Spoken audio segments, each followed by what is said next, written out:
This video is brought to you by HonorFirst.com, a nonprofit organization. I'm Clifford Gill, a retired Border Patrol Assistant Chief and one of its officers. For decades, two ideas have shaped how people picture the early U.S. Border Patrol. Patrol inspectors riding horseback as the primary way the job was done, and patrol inspectors being required to provide their own horse and firearm as a condition of employment. Both ideas are widely repeated, but when you look at the original records, a different picture emerges. Let's start with how the Border Patrol actually patrolled the border. This 1936 report tracks miles patrolled from 1925 through 1936.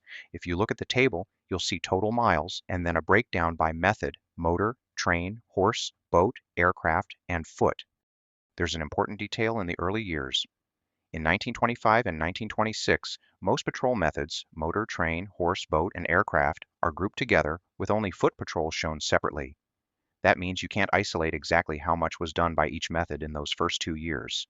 But starting in 1927, the report breaks each method out individually, and once that happens, the pattern is clear.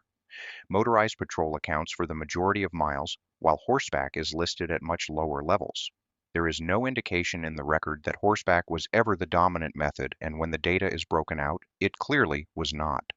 Horseback was used, especially in rough terrain, but it was never the primary method across the Border Patrol as a whole.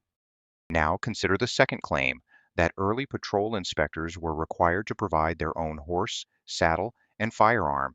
Again, the original documents tell a different story. The 1924 Civil Service announcement for Immigration Patrol Inspector outlines the job in detail, including duties, qualifications, and working conditions, but it does not list any requirement for applicants to provide their own horse or firearm. In fact, it states that transportation would be furnished when required. The 1925 announcement says the same thing, reinforcing that expectation without introducing any requirement for personal equipment. There's also additional context in the law that funded the creation of the Border Patrol. The 1924 appropriation authorized the government to purchase, maintain, and operate both horse and motor vehicles. From the beginning, the patrol was funded to provide its own transportation resources, and in cases where patrol inspectors used their own horses, there is evidence they were reimbursed. Taken together, these records point to a system of government support and flexibility, not a condition of employment requiring patrol inspectors to supply their own equipment. The early Border Patrol did use horses, and some patrol inspectors likely used their own equipment at times. But the idea that horseback was the primary method of patrol, or that inspectors were required to provide their own horse and firearm, is not supported by the records.